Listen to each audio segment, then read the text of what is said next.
Miss Jenkins. Are you nervous, Miss Jenkins?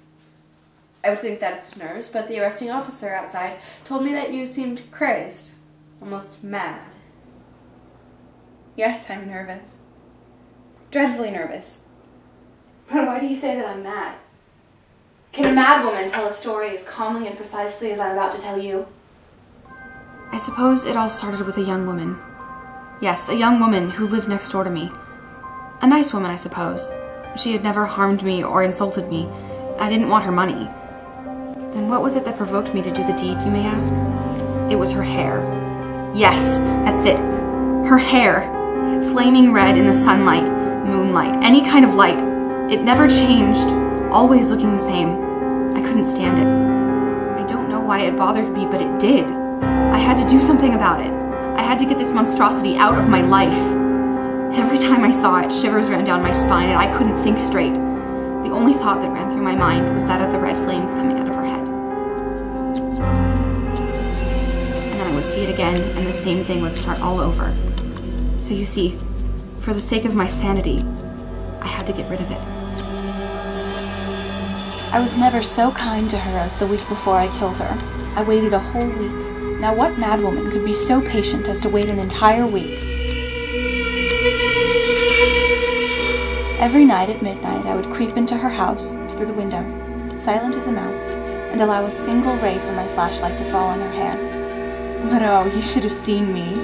So cunning I was. I never made a sound nor left a single trace that would lead her to suspect anything was amiss.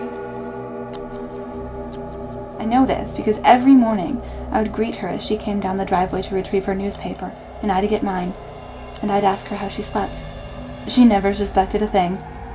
I ask you again, what madwoman could go unnoticed for an entire week? Then it happened. On the 8th night, something went wrong.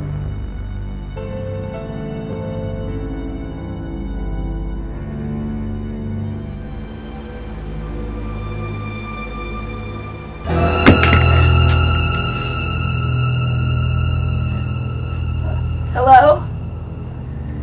Is anyone there?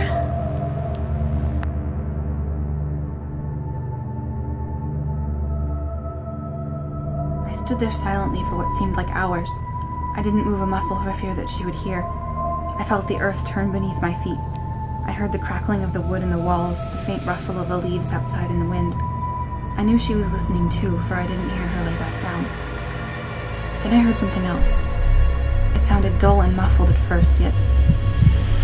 Of course, it was the beating of her heart, growing louder and faster as her fear of whatever woke her increased. It just kept getting louder and louder and faster until I was sure the whole world could have heard. I had to stop it. I had to see the monster's hair.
Hello? Hi, my name is Officer Benson. Your neighbor called reporting a scream from this house? Oh, I had a nightmare and I thought I screamed. I guess I really did. Well, mind if I come in? It's protocol that I check the house just in case. Of course. I assure you everything's in order. Thank you. Nice place.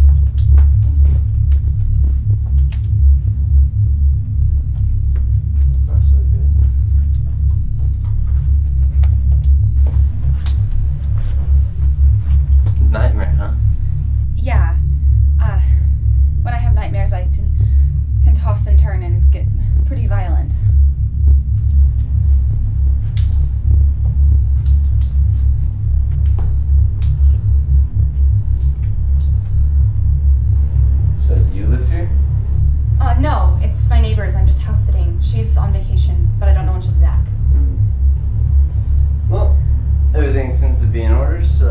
sorry to interrupt you.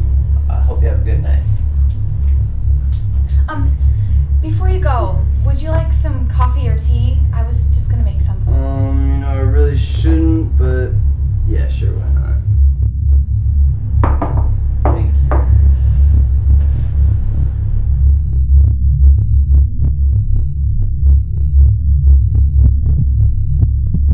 What is that? A watch? No, not smooth enough. Wait, why does it sound so familiar? Could it be? No, it couldn't. She's dead. I silenced that heart. Then why do I hear it now? Oh, why won't it stop? Surely he must hear it too. It's so loud, he must hear it. All right, I did it! I killed her! There she lies, with her hideous heart!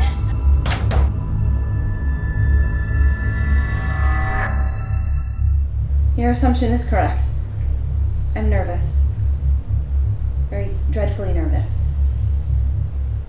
But why will you say that I'm mad?